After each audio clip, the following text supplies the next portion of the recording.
नमस्कार व्यूअर्स, आप सभी का स्वागत है रेडियो द्वारका में।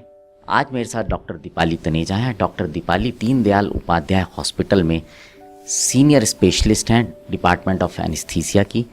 डॉक्टर, आपका बहुत बहुत स्वागत है रेडियो द्वारका में।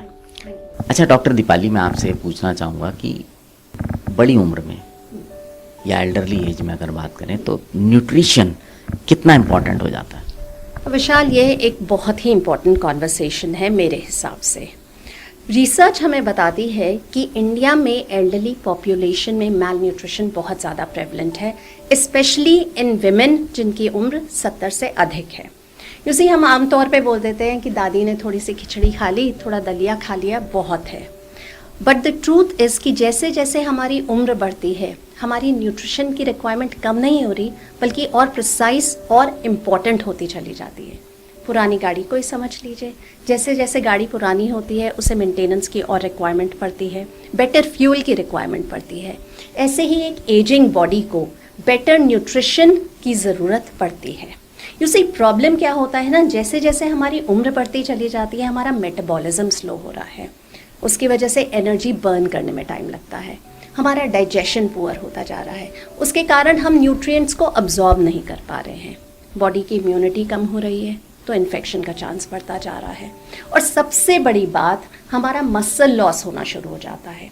इसे हम मेडिकल टर्म्स में बोलते हैं एज रिलेटेड मसल लॉस को सार्कोपीडिया।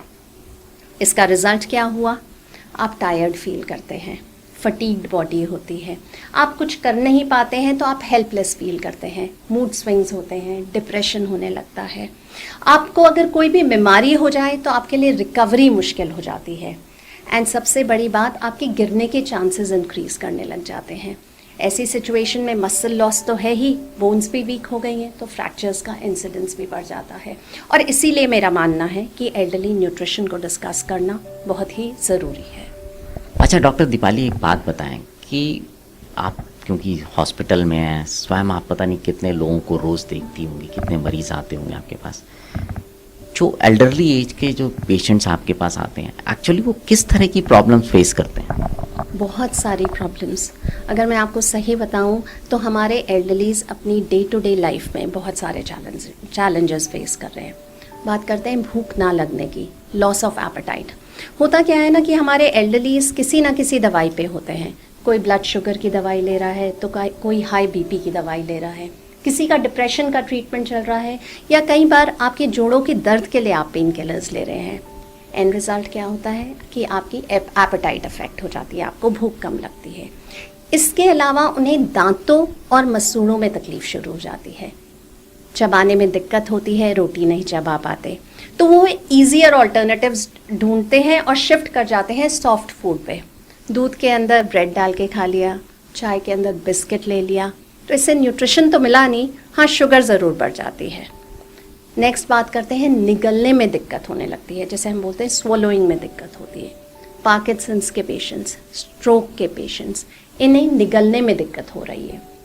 तो ऐसे में हमें ज़रूरी है कि हम उन्हें सॉफ्ट मैश्ड फूड दें, जैसे सूजी का उपमा हुआ, दलिया हुआ, मैश्ड बनाना दे दिया, तो ये उनके लिए अच्छा रहेगा। एक बहुत ही इम्पॉर्टेंट ऑब्जर्वेशन है, एंड इट इज़ सैड, कि जैसे जैसे हमारी उम्र बढ़ती है ना, लोनलीनेस आ जाती है। क्यों? एक एज के बाद प्रॉबेबली एक सिंगल पार्टनर रह जाते हैं, या आपके बच्चे आपके साथ नहीं रहते, तो दोनों ही सिचुएशन में आपका खाना बनाने या बनवाने का मन नहीं करता।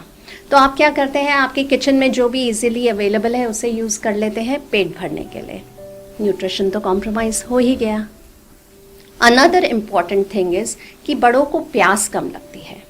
प्यास कम लगेगी तो बेयरली 2 से 3 ग्लास उन्होंने दिन में पिए तो टायर्डनेस आएगी, ब्रेन में कन्फ्यूजन सेट इन करेगा, और यूटीआई माने यूरिनरी ट्रैक्ट इन्फेक्शन के चांस बढ़ जाएंगे। So you see the irony of the situation is कि जिस उम्र में आपको न्यूट्रिशन की सबसे ज़्यादा ज़रूरत है, उस टाइम आपका टेस्ट और स्मेल कॉम्प्रोमाइज़ हो गए हैं, आपकी दांत आपका साथ नहीं दे रहे हैं, और आपकी भूख का तो सिग्नल ही ब्लंट हो गया है।